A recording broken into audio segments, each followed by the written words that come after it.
आपने इस वीडियो पे क्लिक किया है तो उसके पीछे बस एक ही रीज़न है, Cristiano Ronaldo.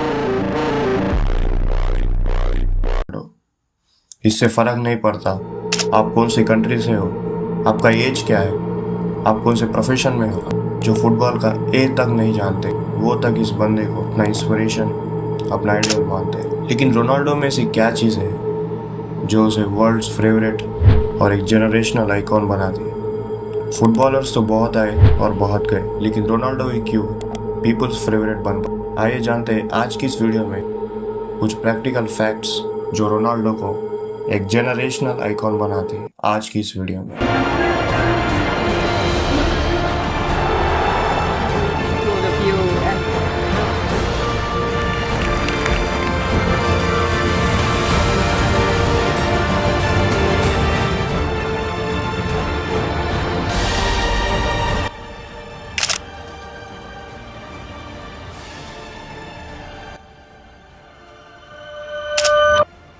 Maybe someone's don't like me, but because I'm too good. I don't know why.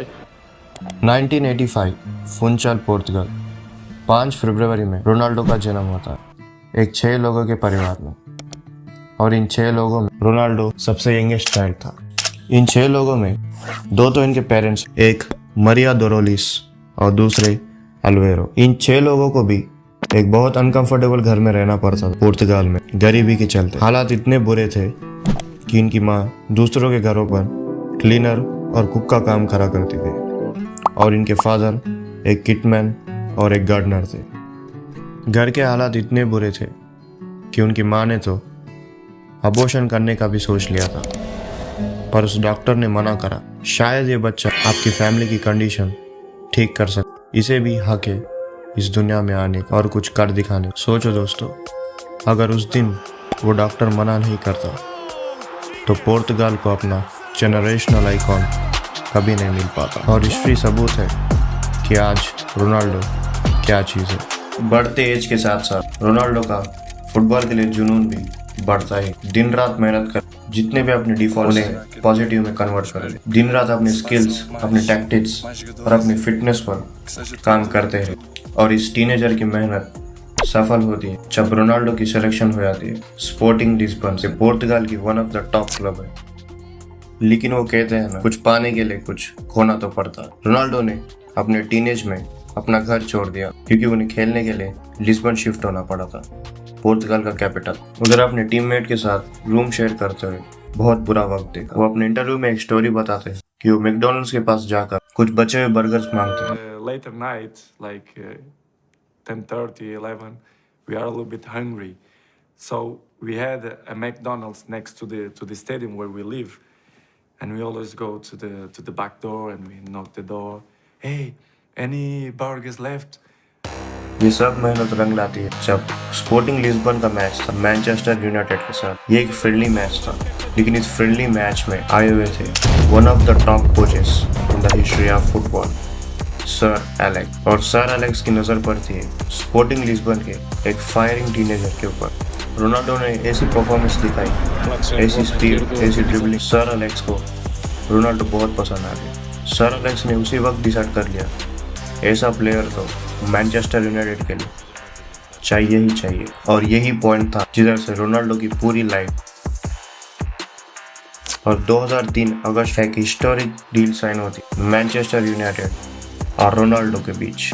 इसके बाद की कहानी तो हम सबको पता। रोनाल्डो के मैनचेस्टर यूनाइटेड में रिकॉर्ड्स, मिस्टर चैंपियंस लीग का टाइटल हासिल करने तक। Madeira, Manchester, Madrid, Turin and Manchester again. लेकिन लोगों के दिल जीतने के लिए सिर्फ रिकॉर्ड्स ही काफ़ी नहीं होते। आइए बात करते हैं कुछ ऐसे रीजंस जो रोनाल्डो को एक आइकॉन और वर्ल्ड्स फेवरेट एथलीट बनाते हैं। हम इंसानों को अगर सबसे ज़्यादा कोई चीज़ फैसिनेट करती तो वो है स्टोरीज। या अभी से नहीं, जब से इंसान इस धरती पर आए हैं उन्हें स्टोरीज से अलग ही लगाव है। इसलिए अगर कोई बच्चे को कुछ समझाना है उसका सबसे अच्छा मेथड स्टोरीज है। और यही फर्क होता है मूवीज जो करोड़ों कमाती है बॉक्स ऑफिस और ऑस्कर जीतती है, और कुछ ऐसी मूवीज जो पब्लिक को सुने भी नहीं है। उनमें फर्क होता है तो सिर्फ स्टोरी लाइन। ये साइकोलॉजिकल फैक्ट, अगर कोई स्टोरी से हम रिलेट हो गए, वो स्टोरी और वो पर्सन हमें पर्सनल लगने लगते हैं। रोनाल्डो की सक्सेस स्टोरी में फेलियर्स, स्ट्रगल, पॉवर्टी और वो हर एक चीज़ है जो हर कोई रिलेट कर जाएगा। रोनाल्डो की स्टोरी को और रियल बनाती है इसकी फोटोज, वीडियोस। ये प्रूफ हो जाता है कि रोनाल्डो एक बैकग्राउंड से आया था, लेकिन लोगों का इंस्पिरेशन बनने के लिए बैक स्टोरी काफ़ी तो नहीं है। तो वो बैक स्टोरी क्या पता पहले इंसान अलग हो और प्रेजेंट में बिल्कुल अलग। और इधर ही आता है अपना reason number 2। Of course, talent without work is nothing. ये फोटो है 40 साल के रोनाल्डो जो कि रिसेंटली की है। इसमें 6 के 6 एब्स क्लियर विजिबल है और मसल्स, फिट लेग्स और कम बॉडी फैट, एक परफेक्ट एथलीट। और ये है 10 साल पुरानी फोटो, यानी कि 30 साल रोनाल्डो। कुछ फर्क दिखा? ऑलमोस्ट नहीं, सब कुछ सेम टू सेम। और इसे ही बोलते हैं डेडिकेशन और डिसिप्लिन। रोनाल्डो को अच्छे से पता था अगर उनके फुटबॉल की जर्नी को कंटिन्यू रखना है तो उनकी बॉडी सपोर्ट करना बहुत ज़रूरी है, और इसके लिए उन्हें मेहनत और डाइट, फिटनेस, हर एक चीज़ पर बारीकी से नज़र रखना होगा। और यही रिज़ल्ट है कि आज रोनाल्डो को वर्ल्ड्स फिटेस्ट एथलीट और फिटेस्ट फुटबॉलर कहा जा सकता है। और ये सब कुछ पॉसिबल है सिर्फ एक ही चीज़ की वजह से, और वो है माइंडसेट। रोनाल्डो के एक्स टीममेट रह चुके एडोबियार्ड, जब उन्होंने first time real Madrid join करा तो उनका फर्स्ट ट्रेनिंग सेशन 10:30, क्योंकि वो क्लब में नए थे और उनका ये फर्स्ट ट्रेनिंग सेशन वो लेट बिल्कुल नहीं होना चाहते थे। वो डिसाइड करते हैं 8:30 को, और वो 8:30 को पहुंच भी जाते। और वो खुश थे कि पूरा ट्रेनिंग ग्राउंड खाली था, वही यहाँ पे सबसे पहले आए हैं। वो अपना ट्रेनिंग स्टार्ट ही करने वाले थे, इसी बीच उन्हें नीचे स्विमिंग पूल से आवाज आने लगती है। And ask somebody, ask one of the physio, what is happening downstairs? You say, oh, Cristiano is downstairs swimming already. I'm like, okay, come on, different man. mentality. This guy, man, I want to be the first. I'm now second. He's already here. So I went to see him. He said, oh, Emmanuel, nice meeting you. How are you? How's everything? Did you need something? And I realized that he didn't just came to the training ground. He was there way before. Then I asked him, what time you get here? He said 7:30. And I'm like, okay, thank you. Good luck. See you later. Bye. The training starts at 10:30. You get at 7:30 to do what? 3-4 hours before training. So for me, I'm like, you know what? I will leave you in your own world and enjoy your football, enjoy your career. And up to today, he's 41, still living big, still playing football, still on top of the game. It's just beautiful to watch. El Clasico 2017 में Messi ने गोल मारकर ये one of the top और iconic celebrations किया था।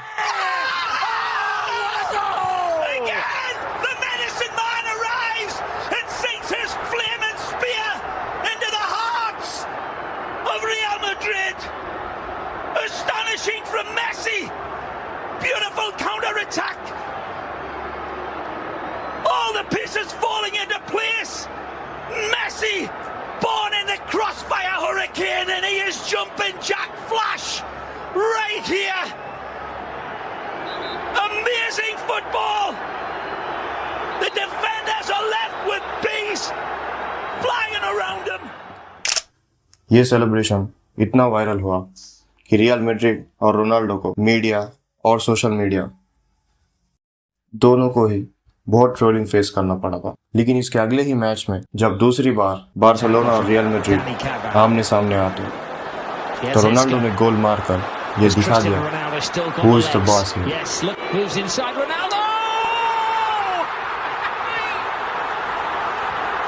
Cristiano Ronaldo. He's in good shape. That's typical, absolutely brilliant. Turning defence into attack, Real Madrid in the blink of an eye. And you wondered whether Ronaldo still had the pace to get away from Gerard Piqué. He did. And he's just waiting. You know. और Ronaldo ने अपना revenge complete कर लिया। एक तीर दो निशान। Real Madrid ने अपना मैच भी जीत लिया और रोनाल्डो ने अपना ऑरा भी प्लेस कर दिया। इससे हमें रोनाल्डो की फुटबॉल के लिए सीरियसनेस और ऑनेस्टी मालूम होती है। रोनाल्डो अपने काम को कितना सीरियसली ले। Honesty is the best policy. आपका रोनाल्डो का ये आइकॉनिक मूव तो याद होगा। कोविड के बाद 2021 जब रोनाल्डो के सामने 2 कोका कोला के बॉटल्स थे, वो 2 बॉटल्स को साइड में सरका कर ये बोला था, हैव वाटर। रोनाल्डो ने जैसे ही कोका कोला को साइड में हटाया, ये लाखों एथलीट्स के लिए एक इंस्पिरेशन बन गया। कितने ही एथलीट्स ने इस मूव को फॉलो करा और ऑन कैमरा हार्मफुल प्रोडक्ट्स को हटाने लग गए। ये 2021 में एक ट्रेंड था। लेकिन हम सबको पता है रोनाल्डो अपनी फिटनेस को लेकर कितने सीरियस है। रोनाल्डो अपने फैंस के लिए हार्मफुल प्रोडक्ट्स कभी प्रमोट नहीं करना चाहेंगे और उनके बारे में यही खास बात है। एक तरफ हमारे इंडिया में जिधर सेलिब्रिटीज अपने फैंस की बिना परवाह किए हार्मफुल प्रोडक्ट्स, रम्मी, ताश, पत्ते, सब कुछ जो यूथ को खराब कर रहा है। अब बात करते हैं सबसे इम्पोर्टेंट रीज़न, जो मेरे हिसाब से रीज़न है रोनाल्डो के पॉपुलैरिटी के पीछे। वर्ल्ड का नंबर 1 स्पोर्ट फुटबॉल को माना जाता है और इस सबसे बड़े स्पोर्ट में नंबर 1 पोजीशन पे रोनाल्डो है। और जिस एज में हम लोग रह रहे हैं वो इंटरनेट का एज है। एक तरफ जिधर सोशल मीडिया हमारे डे टू डे लाइफ में एक पार्ट बन चुका है, उसके बिना जीना मुश्किल या फिर पॉसिबल ही नहीं है। अगर कोई बंदा फुटबॉल में टॉप कर जाता है, वो कॉमनली हर फील्ड में उसकी बात पहुंच ही जाएगी। इसलिए स्टार्टिंग में मैंने बोला था, इससे फ़र्क नहीं पड़ता आप कौन से प्रोफेशन में हो, आपकी कंट्री क्या है, आपकी रिलीजन क्या है, आप कौन से फील्ड में हो। रोनाल्डो को आप 90% चांसेस है कि आप जानते हैं। सोशल मीडिया हर तरफ फैला हुआ है। अगर मैं अपनी बात करूं, मैं पर्सनली रोनाल्डो को फुटबॉल से पहले जानता हूं। ऐसा क्यों? मैं शॉर्ट्स में रोनाल्डो के एडिट्स देखा करता था और उसी से ही मेरा फुटबॉल के लिए प्यार डेवलप हुआ। फुटबॉल का टेस्ट मुझे रोनाल्डो की वजह से ही लगा था। और मेरे जैसे बहुत सारे लोग होंगे जिनको फुटबॉल का ए तक नहीं पता होगा, पर रोनाल्डो ज़रूर पता होगा। सिर्फ रोनाल्डो ही क्यों, आज जितने भी सेलिब्रिटीज़ हैं जिन्हें हम जानते हैं, अगर ये लोग सोशल मीडिया नहीं होते तो इतने फेमस नहीं होते जितने आज है। प्रेजेंट में रोनाल्डो का इन्फ्लुएंस मैच करने के लेवल पर कोई भी एथलीट, ना ही सेलिब्रिटी। आज रोनाल्डो पोर्तुगाल से भी बड़ा ब्रांड है। रोनाल्डो का इन्फ्लुएंस इस हद तक है कि पोर्तुगाल का प्रेसिडेंट कहाँ भी जाते हैं रोनाल्डो की जर्सी लेके जाते हैं एज ए गिफ्ट। शायद ही रोनाल्डो जैसा दूसरा कोई एथलीट आ पाए। रोनाल्डो सिर्फ एक नाम नहीं, आज एक इंस्पिरेशन है लाखों बच्चों के लिए और ऐसे लोगों के लिए जो ज़िंदगी में हार चुके पर उन्हें कुछ ज़िंदगी में कर दिखाना है। शायद ही रोनाल्डो जितना इन्फ्लुएंस्ड और पॉपुलर एथलीट शायद ही कभी आएगा। Thanks for watching. No escuché. Ese grito tuyo para los espectadores.